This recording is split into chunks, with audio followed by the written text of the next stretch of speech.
positive nonetheless. Welcome all of you. Thank you for joining me. My name is Miranda Lewis. I am a certified life mastery consultant and dream builder life coach. And you're here to hear about how to set goals you may not have even known you had.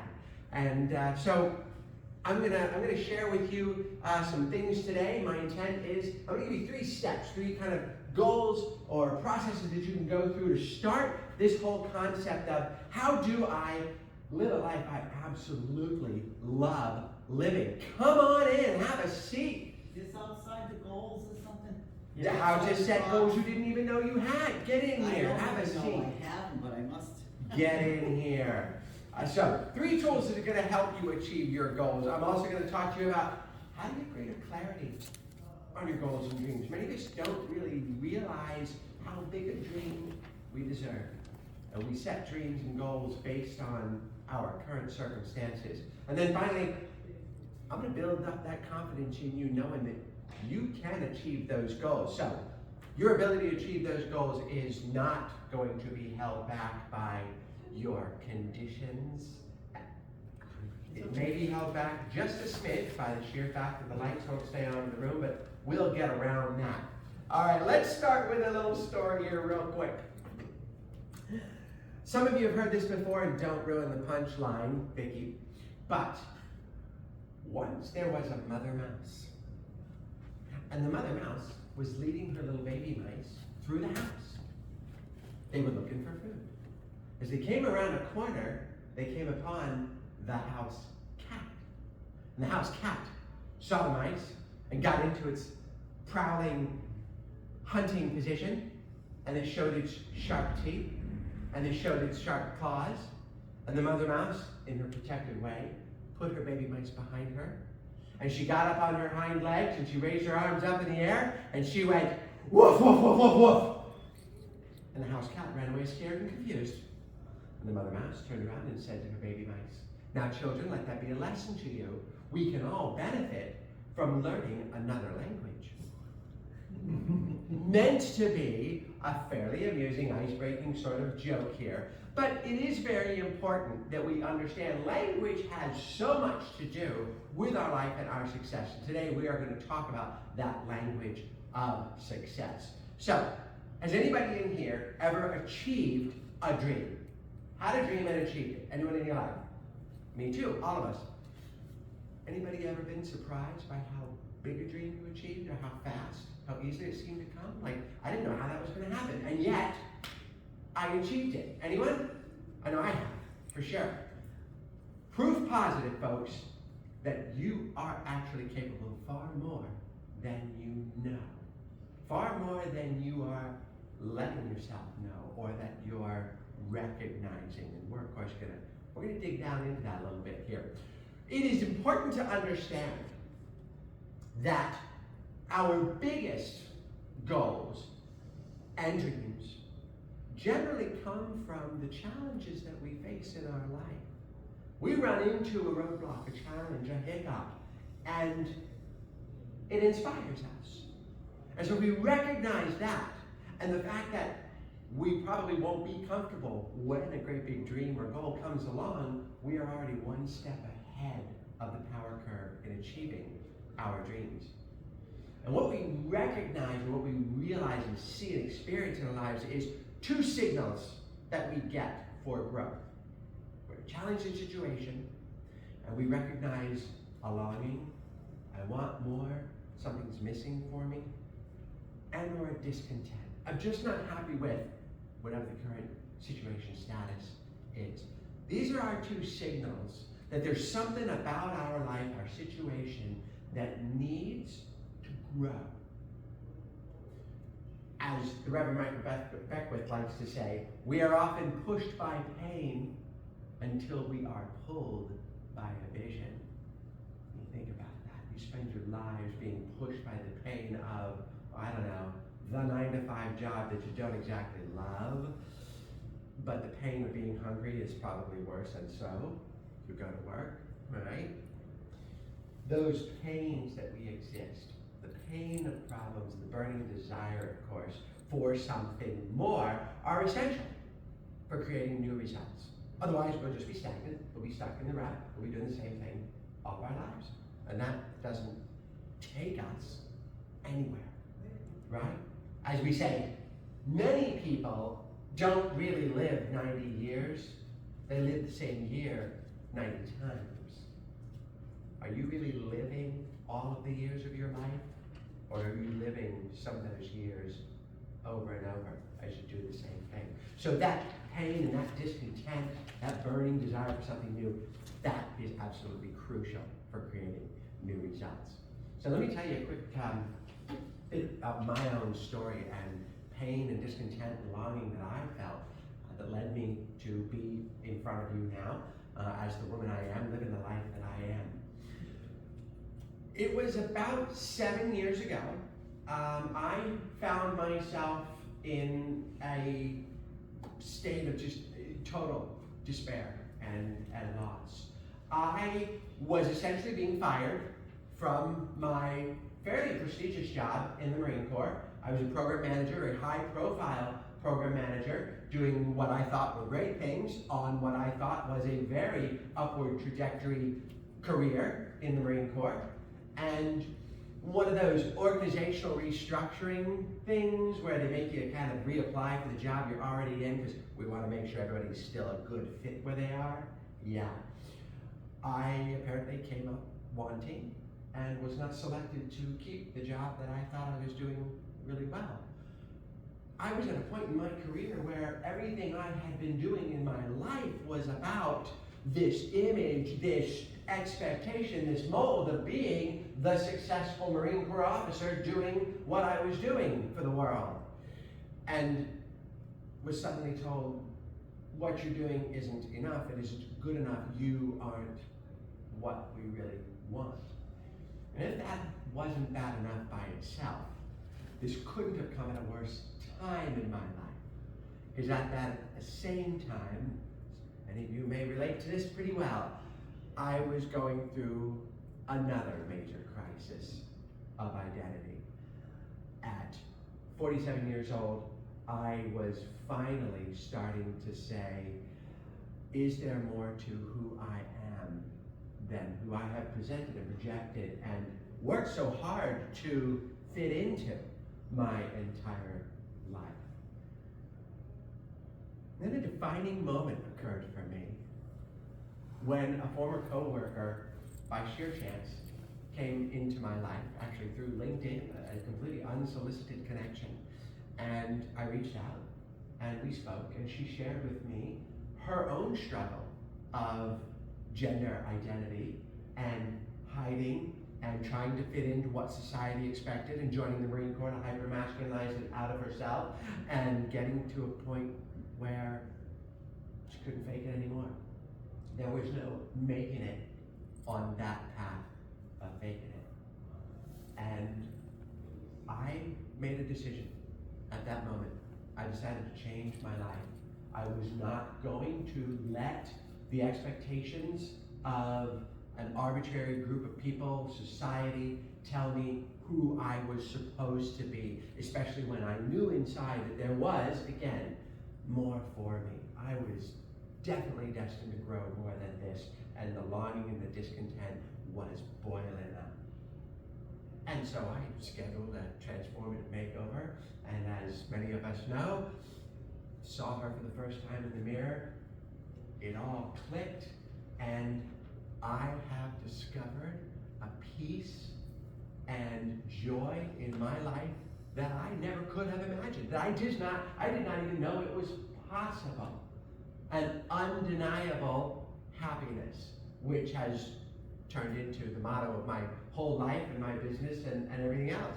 Absolute undeniable happiness is my goal, and this is what I've discovered. And in that discovery and living my truth and taking the steps and following some of these steps I'm going to talk about today, I am living the dream. I am in a job now that allows me to help people, to reach people and assist them in finding their deepest goals and getting them there. I'm learning to fly, finally, after 40 years of telling myself, gee, I'd like to, but I don't know. I'm kind of scared. I'm playing roller derby, ladies. Miranda Slambert, at your service. No kidding. I do roller derby with some of the most amazing human beings that I ever could have imagined meeting and who I now call friends and teammates. And today I'm going to share with you just three simple steps that any one of us can follow to just start opening up the possibilities for you. That sound good? Who is up for that? All we got to do is recognize, folks, opportunities are rarely going to come to us when it's convenient, though. Opportunities rarely come to us when it is convenient. And my promise to you is what I'm going to do here is I'm going to give you the energy of a 30,000 person arena, okay? As part of my personal dream vision is that I'm going to be on the stage with the likes of Mary Morrissey, Michael Beckwith, Tony Robbins. I'm going to be in arenas like that, and I'm going to be sharing this message with tens of thousands of people at the time. And I'm going to give you that energy if you too will participate with me and respond and share with me. And on occasion, I might even ask for a volunteer. Are you up for participating with me? We're going to join in with me? Who's up for it? Thank you so much. Appreciate it. All right. Okay, so throughout our lives, as we go through our day-to-day life, we are all experiencing results across what we like to categorize as 4 domains. And those domains are health and well-being, time and money freedom, vocation, and love and relationships. And kind of, is it the only way you can break down your experiences in life? No, but it's how I like to talk about it. And we are creating results across all 4 of those domains every day, all the time, throughout all of our lives. But we do it in one of 2 ways. We either do it by default, letting things happen to us, happenstance, chance, hope, all right? Something we learn in the military. Hope is not a course of action, people, all right? That is living by default. The other way is by design. We want to live by design. We want to know where we're going, knowing that we don't have to know how we're going to get there.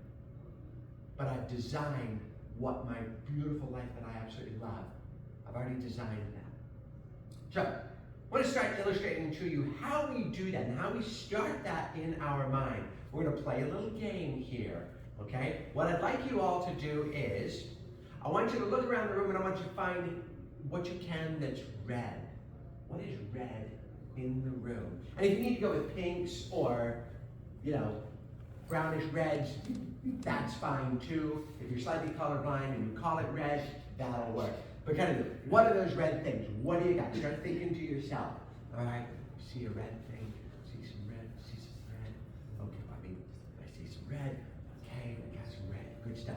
So do we know what's red in the room? Are we good with the red? Okay, now I want you, everybody to close your eyes. Everybody close your eyes. I'm peeking to make sure you're all not cheating. Now what I'd like to do is think of everything that's green. What do you know that's green in the room? What do you remember? Probably not as many things. Now, if your partner sitting next to you is wearing green pants, or you remember somebody's got a green tab on their speaker badge, that's one thing, but what else was green? You're not really sure, are you? I don't know what's green, because were you looking for green? You didn't tell your brain to look for green. You told your brain to look for red. This is an illustration of the reticular activation system. This is real scientific stuff, folks. This is not made up. This is not mumbo jumbo, all right? Nobody's ringing bells or coming. This is real.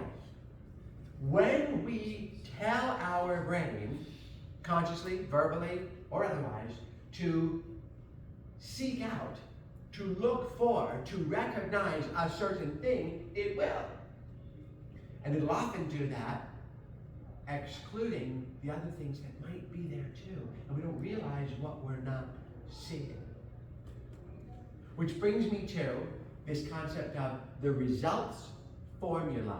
Remember, what we think, what we tell our brain to be on the lookout for is where it's going to take us. So we start with our thoughts. And we recognize that our thoughts create feelings in us. For example, in case you're not believing what I'm telling you, I want you all to consider right now. You are late for work, You have an important meeting that you need to get to on time, and you cannot find your keys or your wallet. But that's just a story. That's just me telling you something, right? Do you feel it though? You feel it right here? And when you feel that way, you behave a certain way. And there are certain actions. When you're looking for your wallet and your keys when you're already late, how is it that you look for them? Are you calm and cool and collected about it? Or are you frantic, maybe, trying to get out the door? And when you're running around the kitchen and the living room, the bedroom, and everywhere else trying to find your keys and your wallet, and you're frantic, what happens? Maybe you stub your toe. Maybe you knock something over. You kick the cat. Whatever it is, you get certain results, don't you? Our thoughts create our feelings, which create actions. I think we all know at this point in our lives, actions create results. Results don't happen by themselves. All too often, most people will look at this the other way around and they will say, well, I'm thinking this way and feeling this way because of my results. This girl thing happened, and so this is how I feel and think right now. And they don't recognize that truly it starts the other way around. Change the way you're thinking, and it will change your results. So if you're wondering in your life what you've been thinking, wonder no more. Just look at your results, because they will never lie. They're going to tell you for sure how and what you've been thinking about. So let's create some new results, shall we? When we create new results, we start by noticing what we're noticing. Of course, we just tried a little bit of this, right, with our reticular activating game that we just played, right? Notice what you're noticing. This is how we start this. And we're going to do this, and now is going to be time for you to use that handout that you have. You've noticed that on the top there, you've got those 4 domains that I talked about. And I'm going to walk you through. I'm going to describe each one of those domains a little more. I'm going to give you a chance then to assess each one of them. And the first one is health and well-being, which means maybe you feel stuck in your ability to transform your health. Or you're somebody who has relatively good health, but you just somehow there's more vibrancy. And what I'd like you to do is, I'd like you to grade where you think your health and well-being is in your life right now. 1 being, I just don't imagine it getting any worse. 5 being, I can't possibly imagine it being better than this. Give yourself a quick grade. Where's your health and well-being in your life right now? What do you think? And that, of course, will take us to love and relationships. Perhaps you're somebody who longs to have that beautiful relationship with someone, right? Or you just want to deepen the relationship you're already in. Go ahead and give yourself a grade. 1 being, I can't imagine it being any worse. 5 being, I can't imagine it being better than this. Okay? Just circle that, underline it, whatever you want. And then vocation and expression. What we mean by vocation, not just job, but maybe how you express yourself. What are the things you care about? Maybe you're somebody who feels stuck in your job. You don't like your job. You're kind of in a rut, maybe. Or you're just bored with life, right? You like your work, but you work too many hours. You want some more time freedom, maybe. So, creative expression, give yourself a grade. 1, you can't imagine any worse. 5, you couldn't imagine it being any better. And then finally, time and money freedom.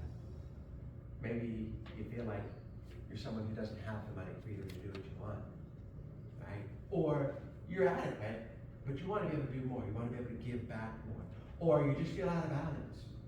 It's just things are out of whack. Give yourself that grade. 1, I can't imagine any worse. 5, I can't imagine any better than it already is. And of course, if you're circling a 5 right now, we can talk later. I'm going to be hungry afterwards. I hear the restaurant's nice. We can get together. If your time and money freedom is off the charts 5, that'd be great. Help me out. In fact, I could use a new car too. Just kidding. Sort of. So there's a quick assessment of where you think you might be, where you feel you are right now across those 4 domains, okay? And look at those, and I want you to look at which one did you rate the lowest? Which one was the lowest for you? And if you had 2 that had an equally low score, which one do you think kind of outweighs that other one?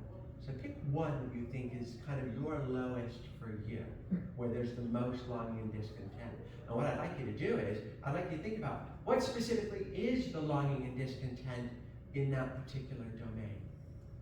Maybe think about that. Maybe jot that down. What longing and discontent maybe do you feel in that domain that you rated lowest for you? What is it about it that you want to be better or that you're not happy with right now? Longing and discontent. And then right under that, as you can see, what I really want to know is, what's it costing you? What's it costing you to just live with that longing and discontent in that particular domain? Whether it's money, whether it's health, whether it's a particular activity. Not learning to fly for 40 years cost me some challenges with my health and trying to learn to fly and get through that. Maybe something similar for you. It doesn't have to be money cost. Something in your life that's not where you want it because of that rather lower domain assessment. Now what we want to recognize is you just assess where you are now. Every one of us, of course, has a dream inside of us somewhere. Maybe you're somebody who knows what your dream is. Maybe you're somebody who has lots of dreams, and you just don't know which one to start on, because starting on all of them at once is kind of what we do when we're little kids, right? It never quite works. And mom gets mad because there's 15 unfinished projects around the house, right? Right? So, we're going to go to step one of setting goals you didn't even know you had. Designing your dream.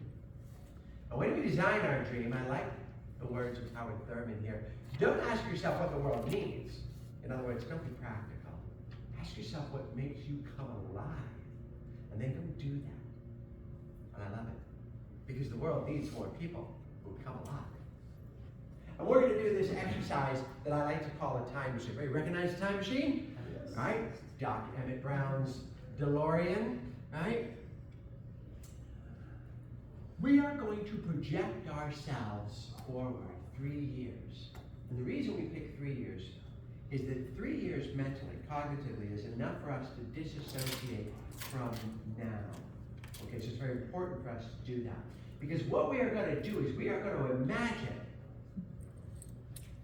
the most amazing, perfect, everything worked out for us, all resources I needed came to be, nothing got in my way, life, dream.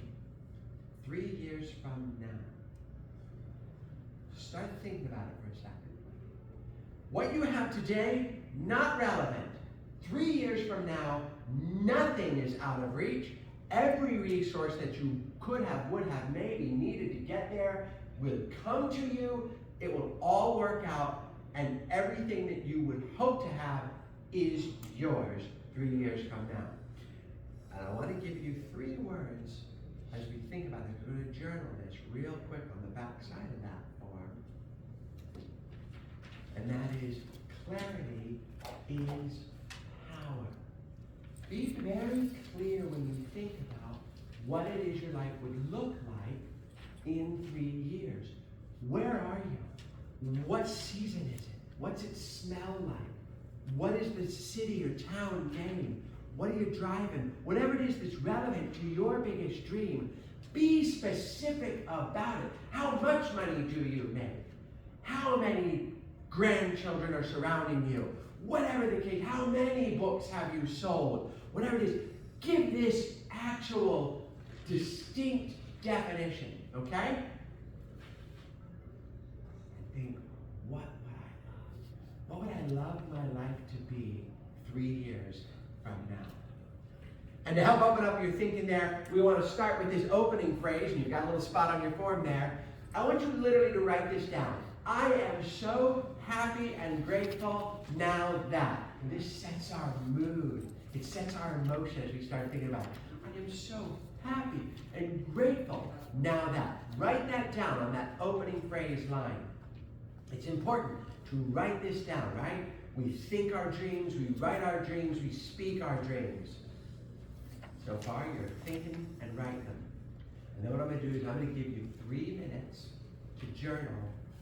What does your life look like 3 years from now? And imagine we haven't seen each other for 3 years, and now we're back together. I haven't seen you in forever. Oh my God, Miranda, let me tell you what's going on with me now.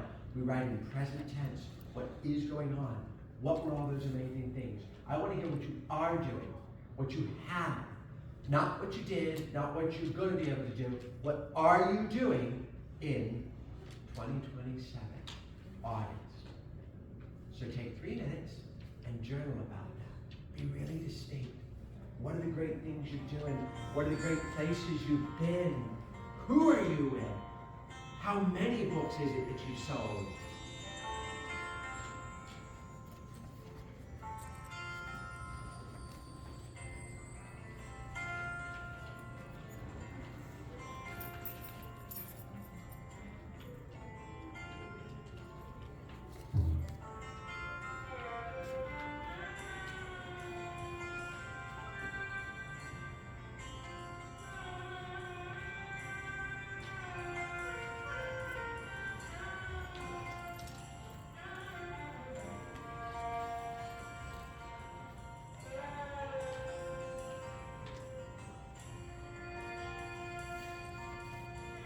Give it positive energy. Tell yourself, tell me all about those amazing things that are happening, how they make you feel.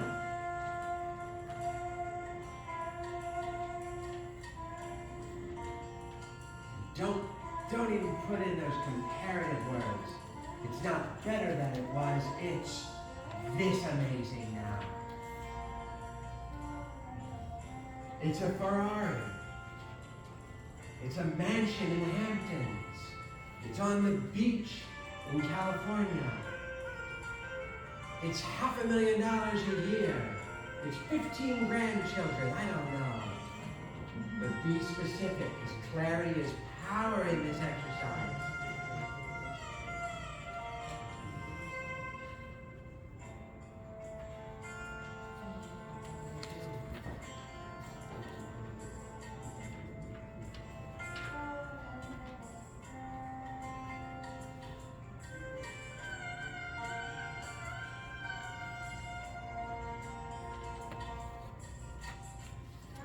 Your life is amazing.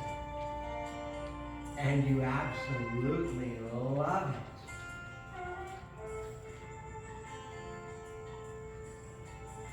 Make it big. Make it big, like something you couldn't possibly reach today.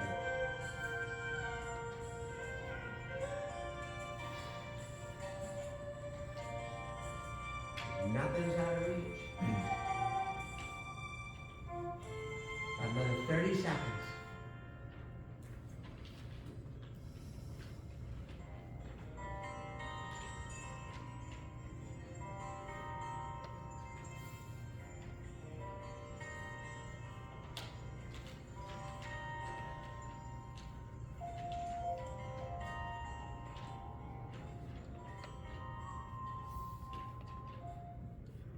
Alrighty, awesome. So, now that you have written out what your absolutely amazing life looks like, I'd like you to add at the bottom. Because we don't even know what amazing things could be possible as we move through the next 3 years, this or something even greater still.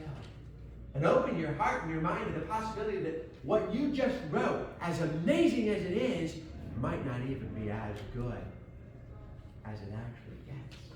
So this or something even better still. Write that down on that closing phrase. Believe it. This or something better still. All right.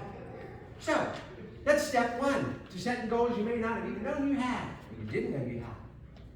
Designing your dream. You have just begun the blueprint to design your dream. Just like building a house. You got to have a blueprint. And you've started it now. You go in with some concept and then you slowly give it detail, right? That's what you just did. Now, moving into the next step, I like to quote dear mentor, someone we can all benefit from studying, Bob Proctor, one of the greatest life coaches and gurus on growth, and happiness and living your best life that's ever lived. And Bob says there's a single mental move which you can take, which in a millisecond can solve enormous problems for you. It has the potential to improve most any personal or business situation you'll ever encounter. And it could literally propel you down the path to incredible success. We have a name for this magic mental activity, and it is called decision. We decide. So we are going to decide for our dreams. I've decided for mine. All you need to do is decide for yours. I decided I was going to start flying. I didn't have all the money or all the time. I didn't care. I decided. I didn't know how my life was going to go, but I decided that I was going to live my true life, my authentic self. So when we do decide, what we want to do is we want to give it a quick check, though. We want to give it a 5-point test to really make sure that this dream is worthy of the beautiful being that is you. The first thing we want to make sure of with our dream is, does it give you life? I saw some smiles out there when we talked about our life in 3 years, so I'm thinking, give you some life, that's wonderful. Number 2, does it align with your core values? Does it really make you feel like this is who you are? I hope that none of you have a 3-year goal that says, I am the most prolific bank robber that's ever existed. I hope not. Great, I mean, goals, gotcha, but maybe not along with your core values. Another test question, does it cause me to grow?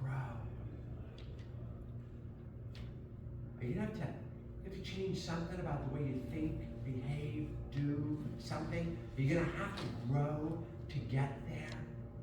I hope so, because it should also require help from a higher power. If you don't grow, you don't have some additional help to get there, then what you really have is not a dream, but a to-do list.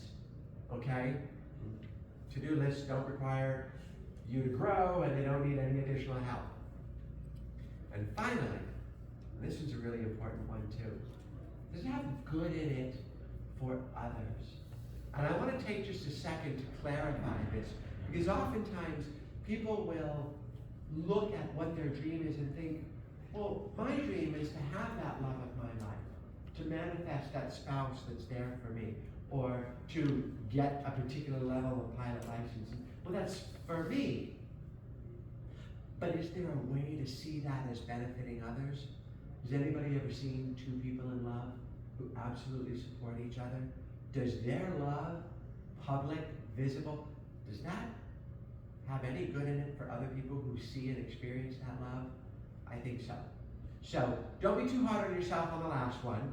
All right, just in case you're thinking, but this is my wallet. True, but perhaps what you want to do with that new thick wallet 3 years from now is be able to support causes that are important to you. And that means number 5. So this is a really great sort of a litmus test to assess, is this dream really worthy of me and my effort? So we decide for these new results. We know where we are now. You just help decide your dream. You design your dream. You know what you love. That's your design. And when you decide, you don't have to worry about how. I don't need to know how. I know where I am. I know where I want to be. All I have to do is decide and start moving. I want to illustrate for you. This is where I need a volunteer. Would somebody read this out loud for me? Who will read this out loud for me? Please. According to research at Stanford University, it doesn't matter what order letters in a word are, the only important thing is that the first and last letter be in the right place. This is because the human mind does not read every letter by itself, but the word as a whole. Thank you very much. Applause, please. Thank you. Thank you. I appreciate you. A snappy little illustration, but an honest illustration for us to recognize that as long as we know where we are, first letter, and we know where we need to go, want to go, desire to go, dream about going, the middle will work itself out. The universe, in fact, will make sure that all of the achievement, all of the resources are facilitated for you. We're going to talk about that a little more in a bit too. But I want to look at this in another perspective. My mentor and the founder of the institute that I'm certified through, Miss Mary Morrissey, she has this most inspiring phrase: you cannot get to your dream, you must come from it. And at first look, that might seem challenging. But the idea is, remember, everything starts in our thoughts, right? If you imagine, if you are living the life that you are writing down, your dream life 3 years from now, and you put that in your mind and you put that in your heart, you're living from that image in your mind and in your heart. You're coming from your dream. And every day, all of your actions, all of your words, all of your words, they're all coming from that dream because you're putting yourself in the mindset of that dream. So we come from our dreams, we don't get to them. So that's steps 2. Have you decided for your dream? Decide for your dream. And that brings us to step 3. And folks, I'm not going to lie to you, this is where people start to get a little scared. We've designed our dream, we've decided for it, and we have to befriend our fear. This fear is going to come up. We all know it will. We've been motivated to start something many times in our lives, I bet. And here's the deal. Many of us may hear in the back of our mind things like, yeah, right, that won't happen. Where will you get the money? Where do you find the time? These sorts of things. We call these paradigms.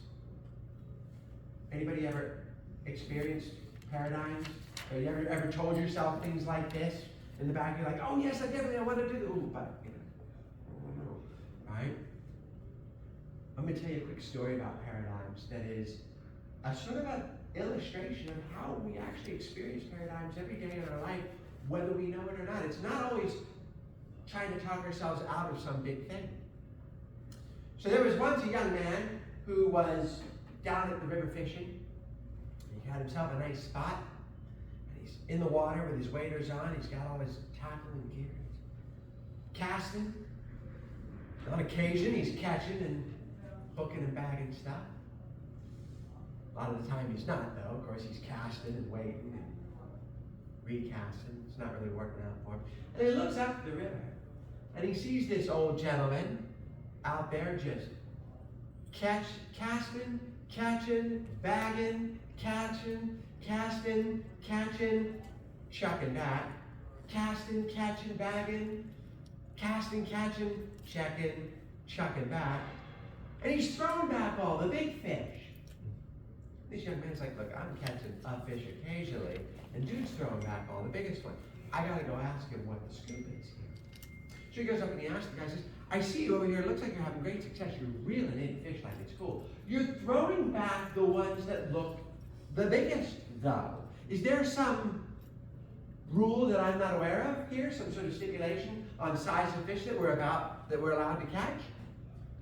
And the guy says, no. So here's what I'm doing is, I'm catching them, and I'm unhooking them, and you see that stick there on the ground? I measure them, I check them against that stick, and if they're bigger than the stick, I chuck them back in. Why? Says the young man. Well, you see that stick there? That stick there is broken off in exactly the same size as my frying pan. Are you kidding me? He never thought of a bigger frying pan, cutting the fish up and taking an alternative method to getting the whole fish in the pan. He was living a very real paradigm. Not so much talking himself out of something, but seeing himself constrained by his current conditions and not what could I do. That's how paradigms get us. Happens all the time. Fear and failure is the other side of paradigms, of course. We experience fear and failure all the time in our lives. Things like this, trying to keep you safe, keep you from being embarrassed. right? Oh, I could do that thing. I could stand up and present this thing, but maybe I don't really want to when the opportunity comes because if I say stupid things, I don't do it well, whatever, right? This happens all the time. Anybody ever felt fear and failure when you're like, I want to do this thing and I'm excited about it, but, right? Absolutely happens. When we decide for new results, though, we need to be on the lookout for the 3 Ds. Number 1, delay and distraction. Great idea, I'm going to do this, I'm kind of motivated, and eventually I'll get to it. And well, not right now, I'll get to it later. 40 years to start flying. Right? Dissuasion. That's really hard. It's very expensive to fly. It's a lot of skills, and you got to do it regularly to stay current with it, and that's kind of hard. That's dissuasion. And my favorite, the final, DEFCON 1, which is full-on nuclear meltdown panic because you're so afraid. These are not bad things. They are, in fact, good news, because what they're telling you is you are about to grow. You're going to have to get out of your shell, which is how we make progress and achieve our dreams in the first place. Reminds me of the story of the blade of grass.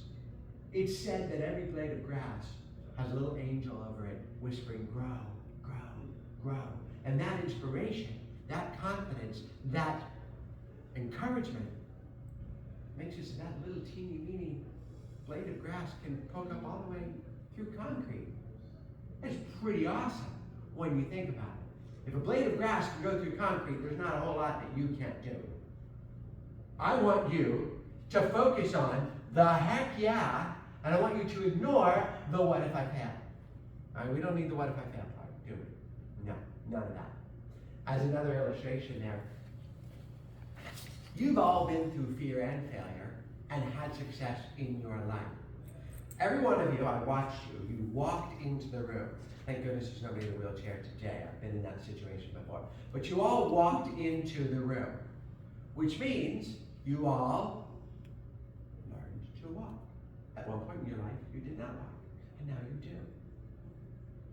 How did that work out? Most of us don't remember learning to walk. But if you've seen children, tell me if this sounds about accurate. You see a person, a cookie, a toy, or whatever, and you want to go get it. And you see other people up on their feet walking around, so you climb yourself up on the sofa or the table or whatever, get yourself up onto your feet, and you step out with boldness, take a step, and what happens? You fall. So you do it again. And the second time you step out with boldness, and what happens the second time? You fall again. In fact, you probably fell hundreds of times. Falling down is part of learning to walk. It's okay. That's failure, right? I'm trying to walk, I fall down, I would call that failure, right? Not a big failure, lowercase f failure. But it's okay. We learn to do things by failing. Oprah Winfrey was fired by TV executives because she was told she wasn't fit for TV. Has her own network, successful talk shows, plural, billionaire. She had some failures in her life, didn't she? Steven Spielberg was rejected to USC Film School 3 times. How many of us have even applied to the same school twice? Most people take the first rejection, they're like, I'm going to back up school. 3 times this guy applied. Actually 4, because he got accepted on the 4th time, he got rejected 3 times. He lived fear and failure, didn't he? You know who that guy is? Walt Disney. Did you know he got fired from his first newspaper job for lacking imagination? Imagine if he had taken that failure, allowed it to develop a fear in him, and not moved forward with his life. None of us would have the joy of Disney animations, Disney World, all of that. Fear and failure are absolute prerequisites for achieving great dreams. So you befriend your fear and you step out. Because part of you wants to go forward while another part of you wants to continue to play small. And you take a breath and you stand up straight and you say, I will not let fear get in the way. Not today, fear. Because I will be confident. I know that my dream is worth it. Fear, doubt, and worry are part of all of our dreams. Your dream is bigger than your fear, your doubt, and your worry. All you got to do is take action. What's one thing you can do to take an action step? Just think about that. You don't have to write it down. What's one thing you can do? For me, I scheduled a simple discovery flight to go take a ride and fly around a little bit. That was my action step. And now I'm on my way, taking lessons, learning to fly. What's one action step? Consider that. There you go. You've befriended your fear. There's the first 3 steps that you need to do to master your results, to achieve dreams you may not have even known that you have. So here's what we have covered here so far. Expanding your awareness of the pattern for success, which increases your results, right? That results pattern. Thoughts create feelings, feelings create actions, actions create results. And in order to change your results, you just got to change your thinking. We've also said that the quality of your life is determined by the questions you ask and what you tell your mind to look for, right? We've also said when designing your dream, the clearer that dream, that blueprint is, the more power it gives you. And when you decide for the thing you want, even in the absence of knowing how. I don't need the how, I can read the whole paragraph. Just have the beginning and the end, and I'm in good shape. Finally, it's okay. Fear and failure are prerequisites for greatness and achieving your dreams. Now, 3 keys to mastering results are pretty simple items here, and I think that you can hang on to those pretty well. So, what I want to point out here is your dream is worthy. You are worthy of your biggest dreams. Don't let fear of failure or anything else or wondering where the resources will come from get in your way. But for some of you, what I have just shared with you may resonate. And you may want to follow up with that. And I have a gift for you in that case. I want to give you 60 minutes, an hour, one-on-one with me to talk about how can you start to blueprint and frame out your best life, a life you absolutely love living. That's a $250 value, 60-minute session with me. You can either scan that code there, and it'll take you to my scheduler. We've got codes back in the back of the room as well. And I've got an additional gift too. For anybody who does schedule with me today, I actually have a laminated copy of what I like to call the Thoreau Code. You ever heard of the Thoreau Code? There's a poem from Henry David Thoreau's poem, Walden, which embodies the concept of deciding and dreaming big and how the universe begins to provide for you where you had no idea that resources could possibly come from. If you book with me today, I will give you that as well. So this gift, 60 minutes with me, no charge. You can book. I would love to talk to you, and let's talk about how can that look for you. And before we go, I tell you another inspiring story here. There was once a mountain climber named William Murray, back in the early 1900s. He was a mountain climber, navigator, surveyor, cartographer, really. He had an Everest-sized dream. He wanted to be one of the people that got to the top of Everest, because at that time, Everest had not been summited yet. And he had a friend, Edmund Hillary, who you may have heard of in a history class or two. And Edmund Hillary came to William Murray and said to him, we are launching an expedition to summit Everest. And I'd like you to join the expedition. And William Murray said to him, living in his constraint-driven world, okay, how much? Hillary told him the price, and Murray said, I don't have that much money. Good luck. And let it slip away. Well, Hillary and his team didn't quite make it to the top of the mountain. So a couple of 3 years later, they're mounting a new expedition to summit Mount Everest. And he comes back to his friend Murray and says, we've learned a whole bunch and we're launching another expedition. We'd really love you to join us. Okay. How much? Well, now the price has gone up a little bit, inflation and whatnot.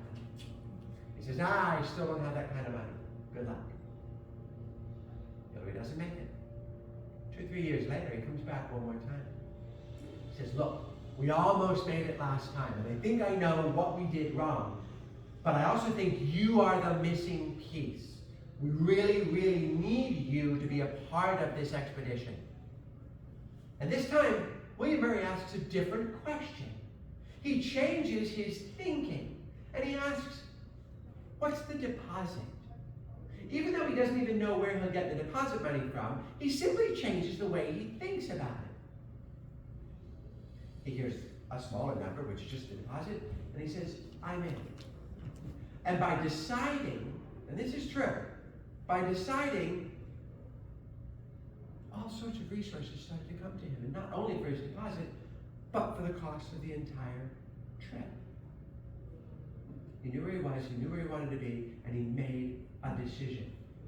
And in his book about this experience, he writes, absence of evidence is not evidence of absence. Just because he didn't see where the money could come from, didn't mean the money wasn't there. Clearly it was. He just had to decide for his dream and allow it to come into his life. And he wrote another amazing quote in that book, which I absolutely love to read to everybody. Until one is committed, there is hesitancy, the chance to draw back, always ineffectiveness. And concerning all acts of initiative and creation, there is one elementary truth, the ignorance of which kills countless ideas and splendid plans. Namely, that the moment one definitely commits oneself, then providence moves to. All sorts of things occur to help one that you never otherwise would have seen. A whole stream of events issue from the decision, raising in one's favor all manner of unforeseen incidences and meetings and material assistance which no one could have dreamt would come their way. And that reminds me and makes me think of an amazing statement from Goethe. Whatever you can do or dream you can do, begin it.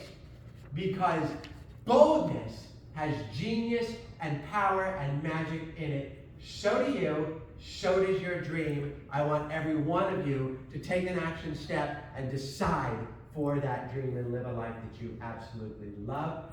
Thank you for joining me today. I hope you have a fabulous rest of your life. Thank you for joining me.